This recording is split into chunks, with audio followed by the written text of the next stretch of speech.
Hello, and welcome to this syllabus explanation video. In this video, I'm going to walk you through the syllabus, explain the important parts of the course. So as we get started, make sure that you have a copy of the syllabus printed out in front of you. If you don't want to print all the pages, make sure you print the course schedule part and maybe the grade part as well. So we're going to go through the syllabus. Make sure you watch this video all the way to the end. Follow the directions that are in the video to let me know that you have started the course. I'm going to talk kind of quickly, knowing that you can always back the video up if you want to. So let's get started. Our course information and my information is at the top of the syllabus there. Our class will meet on Zoom. The class is listed in the schedule as 12:20 to 1:50. I have a face-to-face class that ends at 12:15, and so me getting there by 12:20 is going to be really difficult. So the first day, on our first Tuesday meeting, I will be there by 12:20 because I'm going to end my previous class early, but in general, we'll probably meet at 12:25 rather than 12:20, which is the time that's listed there on the syllabus. But I'll be there as quick as I can. I have a physical office that I'm now able to actually return to. It's on the Rockville campus in the Humanities Building, room 275. But for our purposes, we'll probably communicate most often by email. My email is right here on the syllabus. There's also a link to email me through Blackboard, but it's really better if you email me directly from your MC email. My office hours are listed on the syllabus. I have face-to-face office hours on the Rockville campus in my office, but I also have office hours on Zoom, which come right after our class on Tuesday and Thursday. The course objectives. This course begins from the premise that history is made not only by the powerful, but by ordinary people in their everyday lives. So we're going to come at this history of the United States before 1865 from lots of different angles, and by the end of the course, you need to be able to do the things that are listed here with the asterisks. If you can't do those things by the time we finish the course, well, then you're supposed to fail the course. It's the point of the course, is to be able to do these things. So the quizzes, the tests, the assignments, all the work that you do in the class is really geared in one way or another towards evaluating your ability to achieve these objectives. Finishing up with the first page, there's a statement about how the course fits into the Gen Ed program. This meets the humanities distribution requirement. There's a paragraph here about the website the college has created with all sorts of important information for students. I'm going to try that again. A direct link. Yeah, I said direct. Let's all just sit with it for a second. A link is right here. There's also a little paragraph about the Americans with Disabilities Act. If you have any kind of disability that needs accommodations, make sure you talk to the DSS office, get a letter from them, and then don't just email me a copy of the letter, but make sure that you meet with me in office hours so we can talk through what you need so that you can be successful. Finally, there's a paragraph about the learning centers that the college offers and a link to those learning center resources here. This may or may not be helpful for this course, but keep it in mind for all your courses. If you are struggling in your science or your math class, take advantage of the resources that the college offers to help you. Hey, we're on page 2. Do you remember when we started this and the critics, the naysayers, the haters were like, they're never going to make it to page 2. And we're on page 2 in like 4.5 minutes. On page 2 are the assignment options for the course. The first, most basic thing to understand here is that there is no textbook for the course. No textbook that we all read a chapter or two from each week. Nothing like that. Instead, there are assignment options. And there are a bunch of different books There's some movie options. There's some primary source documents like the Constitution and the Bill of Rights, the Declaration of Independence. And the most basic way to start understanding what you're going to need to do here is you're going to learn what each of these options are about, and then you're going to pick what's most interesting to you. Each of the options come at the history from a different angle, like you're sort of diving into a different subtopic with whatever assignment you pick. So, a couple other things to point out. What you'll actually be doing is, if you say you select this book, is you'll read the book and answer a set of study questions that accompany that assignment. On the syllabus, I've highlighted all of the books and movies that are available for free to read through the college library or because they're just open source. The other ones you need to get a hard copy of, and you can do that through the MC bookstore or order a book right away from Amazon if you can get it quickly. If you're on the Rockville campus for any reason, I have copies of many of the books in my office, and I could loan you one. So if anybody has classes on the Rockville campus, that's helpful. Let me know, we can set that up. All right, so at this point, you should still feel kind of confused about things like, wait, how many assignments do I pick? That's fine, we'll work all that out later. So let's move on to the grade. Your grade for the course is dependent on how many points you can accumulate as we go through the semester. Right now, you have 0 points because, well, we're just starting. By the end of the semester, if you get to 700 total points, that'll be 700 out of 1,000, and that would mean you would get a C in the course. 800 points, you'd get a B. 900 points, you'd get an A. Hopefully, nothing below 700 points. So this then is how that 1,000 points breaks down, the various components of that grade. First, the assignments. This is what we were talking about up above. We're going to select reading or film assignments and complete the study questions that go along with the assignments that you picked.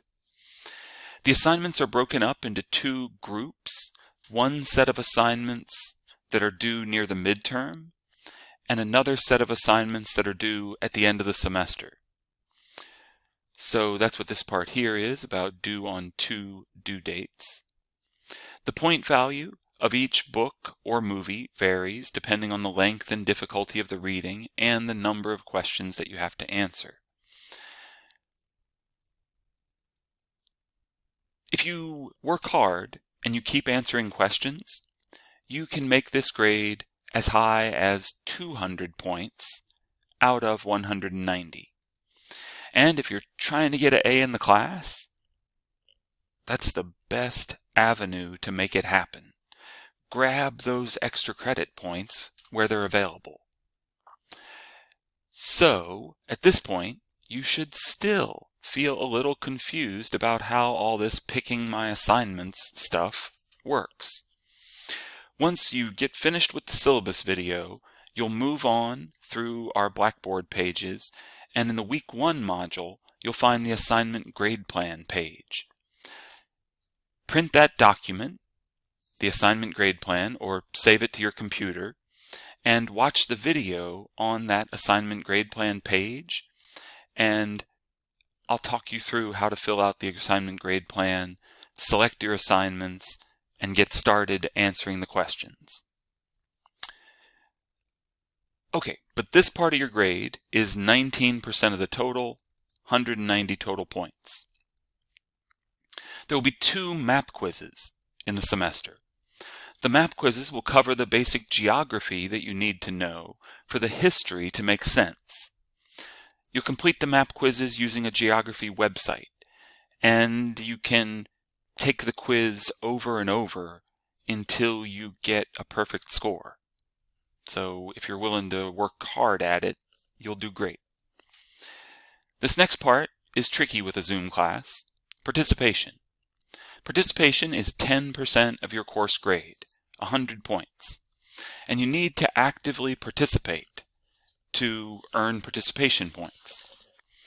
So the grade will be determined by your in-class participation, which includes being on time, being involved, answering and asking questions. But your participation grade will also include points that you earn by using the discussion board on Blackboard. You can earn points in both ways, from Zoom class and from the discussion board. There's more on this later in the syllabus in the pandemic era participation supplement, which is a lot of P's when you get to say it quickly, the pandemic era participation supplement. And that'll give you some more details on how the participation grade will be put together. But what I want you to understand is that you don't ever have to come to Zoom class. There's no attendance per se. If you come to Zoom class, you should have your camera on and be willing to participate in the Zoom class as we try to replicate as much of a real physical class feel as we can. So if you don't want to or can't turn your camera on, then you can sort of do the class as an online class, and that'll work fine. If you have some kind of specific situation where you can't turn your camera on a certain day or that kind of thing, always just let me know, and that's totally fine. But plan on participating if you come to Zoom class non-verbally, which means that I can see you, and ideally verbally too. So participation, 10% of your overall grade. This next part, small grade, easy to get a perfect score on, just make sure you do it. Come to my office hours. In the first week and a half or so of class, the deadline will be on Blackboard, but just a chance for us to talk one-on-one briefly, like 3 to 5 minutes most of the time. And I'll answer any questions that you have as you get started with the course and find out a little bit about you. Pretty painless. Make sure you do it. We'll have a debate later in the semester, a role-playing historical debate where we will pretend that we are in a certain historical moment from class, like debating whether or not we should declare independence in 1776, that kind of thing. Details, when we get closer to it, that debate will be 5% of your overall grade, so 50 points in this easy kind of math. We'll have 3 tests. The tests will be based entirely on what you've learned in class, in our lectures. So you'll need good notes to do well on the tests. The tests combined, 37% of your grade, 370 points. Your notes. Your notes will be 10% of your course grade. So we'll have class twice a week, and you'll take notes. And then there will be additional lecture material that you'll watch each weekend after class on Thursday. And you'll take notes on that as well. And each week you'll turn in your notes from Tuesday class plus Thursday class, plus the additional material you watched as like homework. This means that if you ever miss a Zoom class, there are videos of that lecture material. So you're covered in that sense.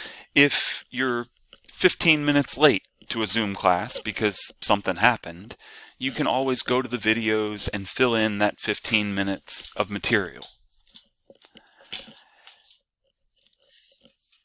Your notes have to be complete, and it's a all or nothing grade. So if you didn't finish the videos, you always need to go finish the videos and then turn in your notes.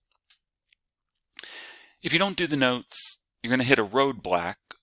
Roadblock? Try that again. A roadblock is what they're usually called. A roadblock that will prevent you from passing the class. You can't take the tests unless you've completed the notes necessary for that test.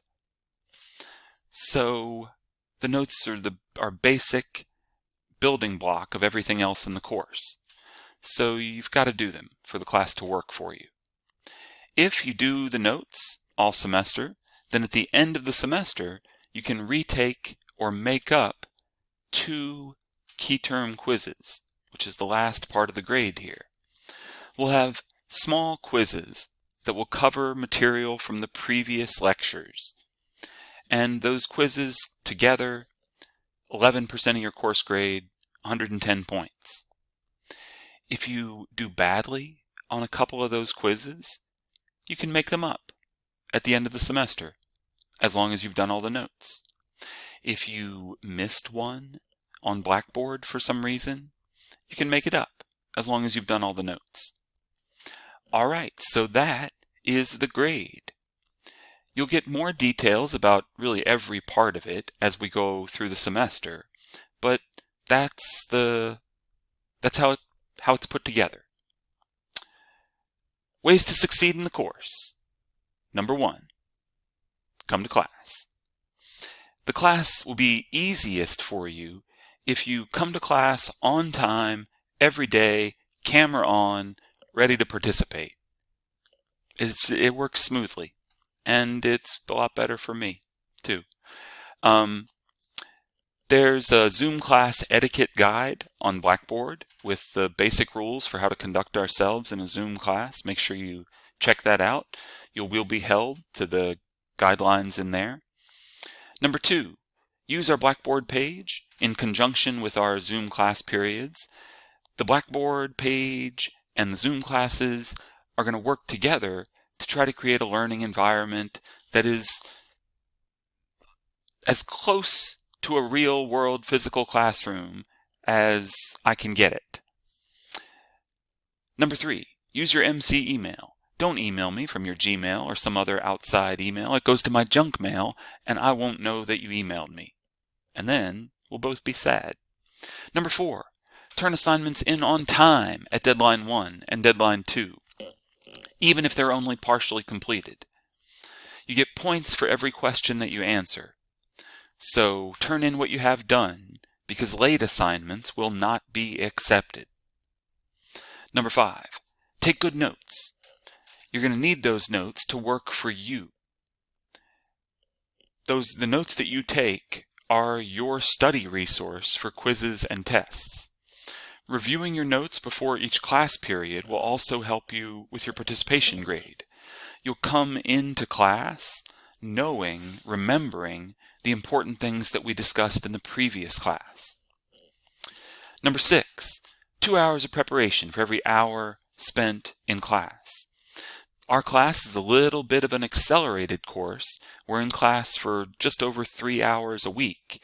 So you should figure about 6 hours of homework a week for this course.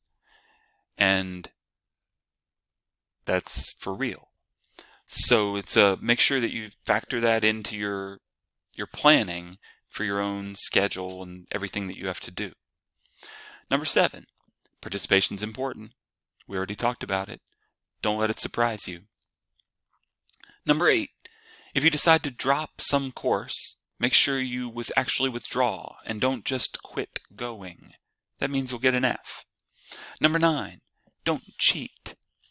If you turn in work that is not your own, you will fail the course. So using Google on a test, plagiarizing when completing an assignment, taking material from a website, you will fail the course, the whole course. So don't do it. Just read the book on your own, answer it to the best of your ability. Number 10, if you have any kind of problem happening in your life that's going to affect your ability to be successful in this class, talk to me. Let me know what's going on. Don't wait until you've been in 3 weeks of crisis, but send me an email or come to office hours. Let me know what's happening so that I can try to be flexible and accommodating in whatever ways we can work out. But there's no flexibility and accommodation if I don't know what's happening on your end. So communication. Like our son said to me once, communication, dog. All right, we're on page 4. Remember when we got to page 2 and people were like, well, no, they'll never get to page 4. We're on page 4, 20 minutes. Maybe we can be done in 5 more minutes. Let's see. All right, this little paragraph here is really important, and it explains the basic structure, the flow of our course. I've set up the class to be flexible with attendance and technology issues, so if your internet goes out or some crisis happens and you miss a class, you're always going to be able to get the material by going to the videos posted on the Blackboard page. The part in red is particularly important. Remember that after almost every Thursday class, the posted videos will include additional material that will need to be watched after Thursday's class. In addition, if you ever miss all or a part of a Tuesday-Thursday class, you'll need to find the videos that fill in what you missed from class and watch those. But if you're in class Tuesday-Thursday, you only watch the additional material from after Thursday's class. Notes are due in 16 installments, usually 10 a.m. on Tuesday. Little bit of variability in there, but when it is different from that, it's noted in the course schedule down here. So look, we're in the course schedule. Man, this is exciting.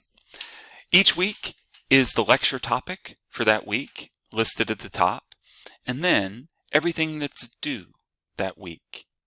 So in our first week, the assignment grade plan is due, your first notes submission, and we'll have our first key term quiz, hitting the ground running. In week 2, your first 5 answers from the book that you start reading first, your second notes submission, and then once we get into week 3, we'll actually hit our first test. Coming quick. And so you can move through the course schedule like that. And this is why I urge you. Can I require it? I don't know. I don't think I can come to your bedroom or living room and make sure that you've done it. But let's say I'm requiring it. Print the course schedule.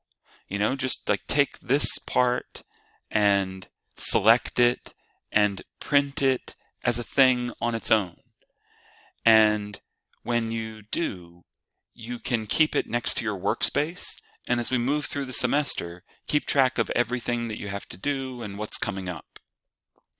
You can see that the debate is noted, all the key term quizzes are noted. Here is deadline 1, so that's when you'll turn in your assignments that you've been working on for the first half of the semester. And then you'll see deadline 2 down here at the end of the semester. Each notes submission is included along the way. The notes you'll always send by email. Everything else for the course you'll submit on Blackboard. If you're still watching the video at this point, you're amazing. And let me just tell you that to keep watching the video all the way to the end, because I'm going to give you these magic words to send me in an email, and you'll get a bonus point. All right, so we're almost done. Here's the participation grade supplement that I promised you earlier. Take the time to review it in detail. You get points from each Zoom class session. If your participation was amazing, excellent in every single Zoom class, you'd earn 96 points for participation. So that would mean if you wanted 100, you'd still need just a few points from the discussion board. There are multiple paths to an A for participation, as indicated in here. Different ways that you can achieve that. Just fix that error there. So you could get most of your points from the discussion board or most of your points from Zoom class. but you can sort of use the system to make sure you wind up with a great grade.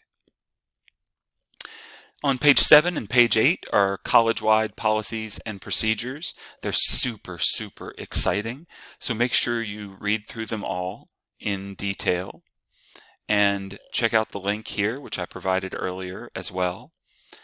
And we are at the end of the syllabus.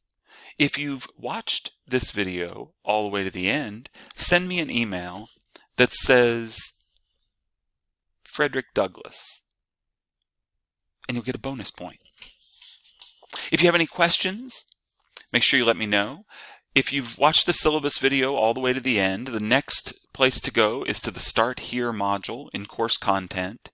Work your way through the pages in the Course Content module, the Start Here module, and then work your way through the pages in the Week 1 module.